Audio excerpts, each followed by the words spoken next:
Hello student, आज हम सब क्लास 10 टेंथ के जीव विज्ञान के पहले चैप्टर जैव प्रक्रम के पोषण टॉपिक का ऑब्जेक्टिव को देखेंगे। जैव प्रक्रम के पोषण चैप्टर का पहला क्वेश्चन है, प्रकाश संश्लेषण की क्रिया होती है ऑप्शन ए कवकों में, ऑप्शन बी जंतुओं में, ऑप्शन सी हरे पौधों में, ऑप्शन डी परजीवियों में। इसका सही जवाब होगा हरे पौधों में। अगला प्रश्न है,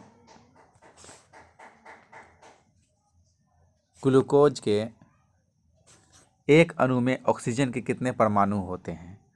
इसका सही जवाब है 6।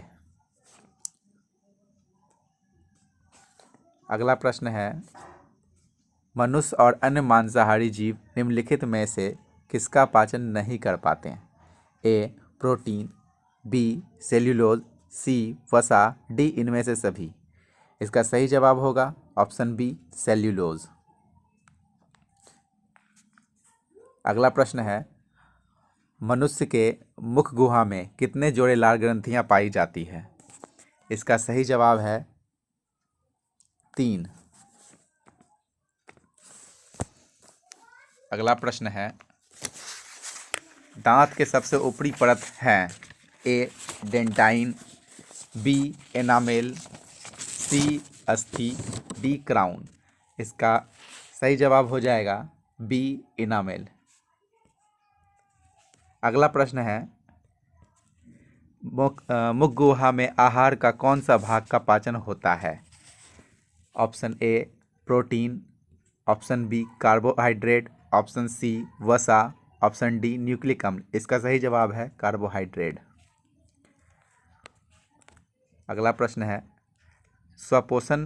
स्वपोषी पोषण के लिए आवश्यक है ए पर्णहरित, बी सूर्य का प्रकाश, सी कार्बन डाइऑक्साइड, डी इनमें से सभी। सही जवाब है इसका इनमें से सभी। अगला प्रश्न, प्रकाश संश्लेषण क्रिया में ऑक्सीजन बाहर निकलता है ए जल से, बी CO2 मतलब कार्बन डाइऑक्साइड से, सी ग्लूकोज से, डी डिक्रियोसोम से। तो इसका सही जवाब हो जाएगा ऑप्शन बी कार्बन डाइऑक्साइड से।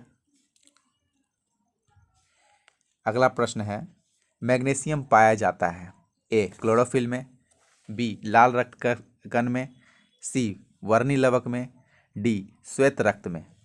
इसका सही जवाब है ऑप्शन ए क्लोरोफिल में। अगला प्रश्न है, क्लोरोफिल वर्णक का रंग है ए हरा, बी नीला, सी लाल, डी सफ़ेद। तो हम सभी जान रहे हैं क्लोरोफिल वर्णक का रंग जो होता है वो हरा होता है। अगला प्रश्न है, कवक में पोषण की कौन सी विधि है? मतलब कवक में पोषण की कौन सी विधि पाई जाती है? ऑप्शन ए है स्वपोषी, बी मृतजीवी, सी संभोजी, डी इनमें से कोई नहीं। इसका सही जवाब हो जाएगा मृतजीवी पोषण। तो कवक में कौन सा पोषण पाया जाता है? वो मृतजीवी पोषण पाया जाता है। अगला प्रश्न है, सड़ी गली चीज़ों पर पोषित होने वाले पौधे क्या कहलाते हैं? तो इसमें जो ऑप्शन दिया गया है ए परजीवी, बी मृतजीवी, सी परपोषी, डी स्वयंपोषी। तो ऐसे पौधे जो हैं वो मृतजीवी कहलाते हैं। सड़ी गली चीज़ों पर पोषित होने वाले पौधे क्या कहलाते हैं? तो वो मृतजीवी कहलाते हैं। अगला प्रश्न है,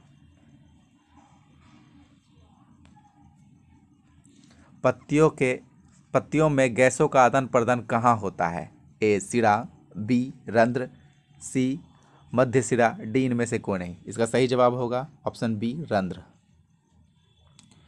अगला प्रश्न है, शरीर की सबसे बड़ी ग्रंथि कौन सी है? ए लाल ग्रंथि, बी अमाशय, सी यकृत, डी थायराइड। तो इसका सही जवाब हो जाएगा ऑप्शन सी यकृत। अगला प्रश्न है, प्रकाश संश्लेषी अंगक इनमें से कौन है? तो प्रकाश संश्लेषी अंगक जो हैं इसमें ऑप्शन दिया है ए स्टोमाटा, बी पत्ती, सी हरित लवक, डी जड़। तो हम जानकारी के लिए बता दें कि प्रकाश संश्लेषी अंगक ये हरित लवक को कहा जाता है, लेकिन इसी के जगह अगर प्रकाश संश्लेषी अंग लिख दिया जाता तो हम सब उसमें पत्ती को कह सकते थे, लेकिन यहाँ अंग नहीं लिखा है, लिखा अंगक, तो प्रकाश संश्लेषी अंगक जो हो जाता है वो है हरित लवक। अगला प्रश्न है, प्रकाश संश्लेषण की इकाई है ए एटीपी, बी NADPH2, सी क्लोरोफिल अणु, डी इनमें से कोई नहीं। तो इसका सही जवाब है क्लोरोफिल अणु। अगला प्रश्न है, जैव प्रक्रम के अंतर्गत कौन आता है? ए पोषण, बी श्वसन, सी उत्सर्जन, डी इनमें से सभी।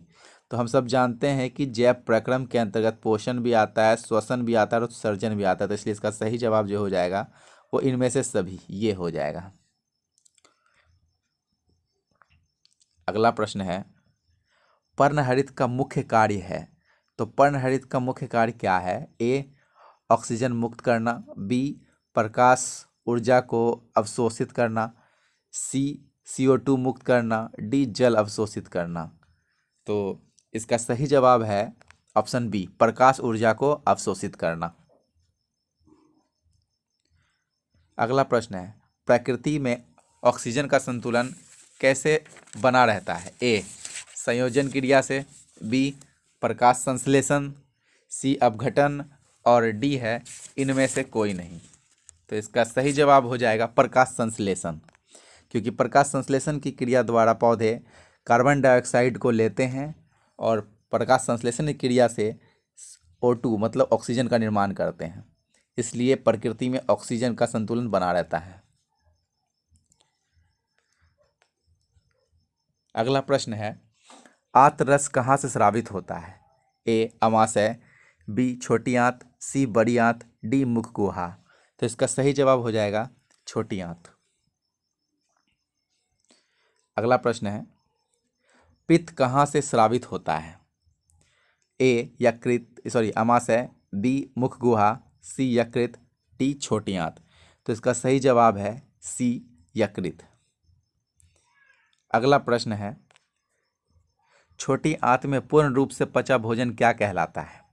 ए काइम, बी काइलोमाइक्रोन, सी चाइल, डी इनमें से कोई नहीं। तो इसका सही जवाब हो जाएगा ऑप्शन सी चाइल।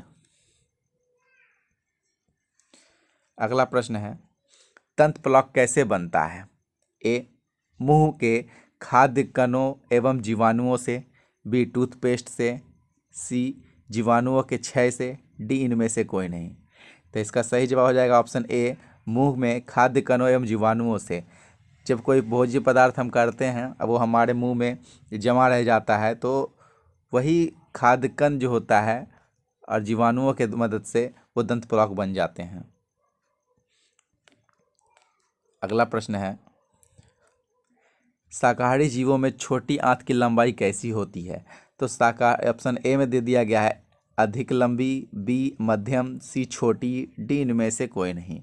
तो इसका सही जवाब हो जाएगा सबसे अधिक लंबी होती है। शाकाहारी जीवों में छोटी आंत की लंबाई जो होती है वो मांसाहारी जीवों की अपेक्षा में अधिक लंबी होती है। अगला प्रश्न है, मनुष्य और अन्य मांसाहारी जीव इसका पाचन नहीं कर पाते हैं। तो ये क्वेश्चन शायद पहले भी हो चुका है। तो ऑप्शन ए है प्रोटीन, बी है वसा, सी सेल्यूलोज, डी इनमें से सभी। तो इसका सही जवाब है सी सेल्यूलोज। अगला प्रश्न है, हरे पौधों में रक्षित आंतरिक ऊर्जा किस रूप में होती है? ए वसा, बी प्रोटीन, सी जल, डी मंड। तो इसका सही जवाब हो जाएगा मंड। अगला प्रश्न है,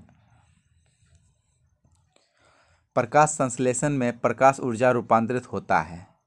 तो प्रकाश संश्लेषण में जो प्रकाश ऊर्जा जो रूपांतरित होती है किस ऊर्जा में रूपांतरित होती है या किस चीज़ में रूपांतरित होती है? ए यांत्रिक ऊर्जा, बी जल में, सी रासायनिक ऊर्जा में और डी है ग्लूकोज में।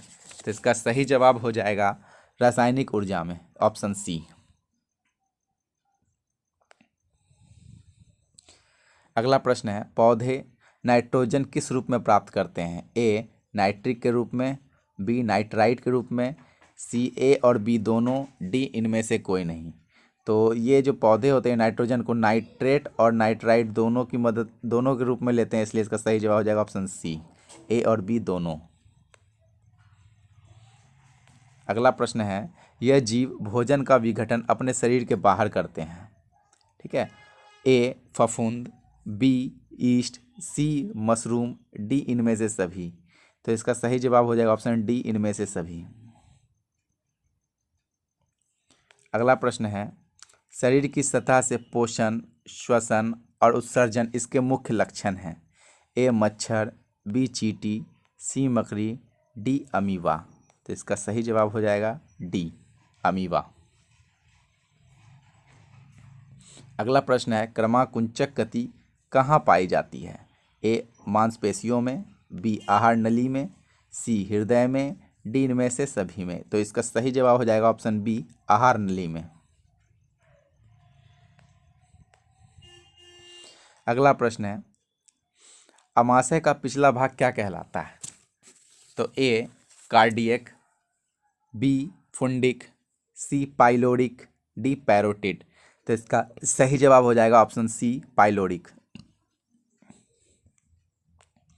अगला प्रश्न है, यह भोजन के हानिकारक बैक्टीरिया को नष्ट करता है। ए श्लेष्मा, बी कार्बन हाइड्रोक्लोरिक अम्ल, सी पेप्सिन, डी पेप्टोन। तो इसका सही जवाब हो जाएगा ऑप्शन बी, हाइड्रोक्लोरिक अम्ल। अगला प्रश्न, पाचन की क्रिया पूर्ण होती है। ए अग्नाशय में, बी बड़ी आंत में, सी छोटी आंत में, सी डी ग्रासनली में। तो इसका सही जवाब हो जाएगा छोटी आंत। पाचन क्रिया वो जो पूर्ण होती है वो छोटी आंत में होती है।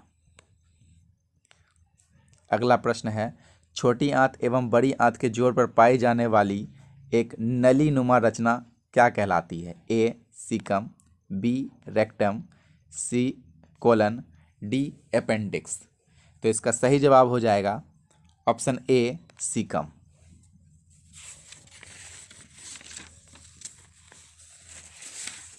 अगला प्रश्न है, यह आहारनाल का सबसे लंबा भाग है। ए क्षुद्रांत, जिसको छोटी आंत के नाम से हम सब जानते हैं, बी बृहदांत, जिसको हम सब बड़ी आंत के नाम से जानते हैं, सी अमाशय और डी इनमें से कोई नहीं। तो इसका सही जवाब हो जाएगा छोटी आंत, मतलब क्षुद्रांत। अगला प्रश्न है, अग्न्याशयी रस में पाया जाता है। ये अग्न्याशयी रस में क्या पाया जाता है? A trypsin enzyme, B lipase enzyme और सी एमाइलेस एंजाइम और डी इनमें से सभी।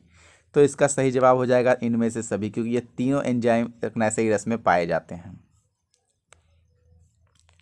अगला प्रश्न है, ट्रिप्सिन एंजाइम का कार्य क्या है? तो ट्रिप्सिन एंजाइम का जो कार्य है, ऑप्शन ए में क्या है? प्रोटीन का पाचन, बी वसा का पाचन, सी कार्बोहाइड्रेट का पाचन, डी इनमें से सभी। तो इसका जो सही जवाब हो जाएगा वो ऑप्शन ए हो जाएगा। ट्रिप्सिन एंजाइम प्रोटीन का पाचन का कार्य करता है। अगला प्रश्न है, मनुष्य के आहारनाल में यह एक अवशेषी अंग है। तो यहाँ ए है सीकम, बी है कोलन, सी है रेक्टम, डी है अपेंडिक्स। तो इसका सही जवाब हो जाएगा ऑप्शन डी, अपेंडिक्स। अगला प्रश्न है, अमीबा में भोजन का अंतर्ग्रहण किसके द्वारा होता है? ए कोशिका मुंह, बी सीलियाँ, सी कूटपाद, डी गुदा द्वार। तो इसका सही जवाब हो जाएगा ऑप्शन सी, कूटपाद। अगला प्रश्न, निम्नलिखित में कौन सा एंजाइम लार में पाया जाता है? ऑप्शन ए है ट्रिप्सिन, बी है पेप्सिन, सी है टाइलिन, डी है काइमोट्रिप्सिन। तो इसका सही जवाब हो जाएगा ऑप्शन सी, टाइलिन। अगला प्रश्न है, कौन सा एंजाइम वसा पर क्रिया करता है? Option A pepsin, B trypsin, C lipase, D amylase. तो इसका सही जवाब हो जाएगा ऑप्शन सी, लाइपेज। अगला प्रश्न है, अम्ल का पीएच मान होता है। यह पीएच मान के मदद से हम अम्ल और क्षारीय को निकालते हैं। तो यह क्वेश्चन में है, अम्ल का पीएच मान होता है ए 7 से कम, बी 7 से अधिक, सी 7 और डी में है 14। तो हम बता दें अम्ल का पीएच मान 7 से कम होता है और ये 7 जो होता है वो उदासीन हो जाता है और 7 से जब ऊपर चला जाता है तो वो क्षारीय कहलाता है। अगला प्रश्न है, सभी जीव जंतु के लिए ऊर्जा का अंतिम स्रोत है ए ग्रह, बी चंद्रमा, सी सूर्य, डी कोयला। तो इसका सही जवाब हो जाएगा ऑप्शन सी सूर्य। अगला प्रश्न है, किसकी उपस्थिति के कारण पौधे का रंग हरा होता है?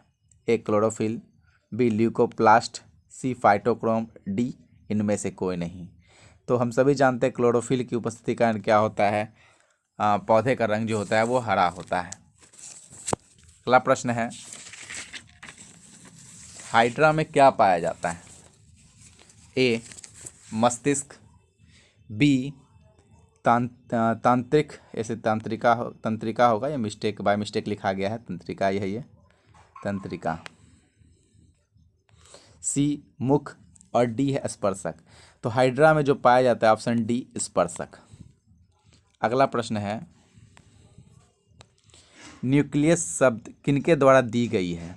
A Robert Brown, B Robert Hooke, C प्लाड और डी विर्चो।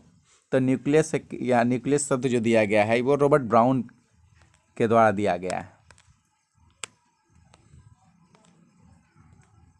अगला है, प्रसिद्ध पुस्तक द माइक्रोग्राफिया किनके द्वारा लिखी गई थी? ए रॉबर्टसन, बी ब्राउन, सी डार्विन, डी रॉबर्ट हुक।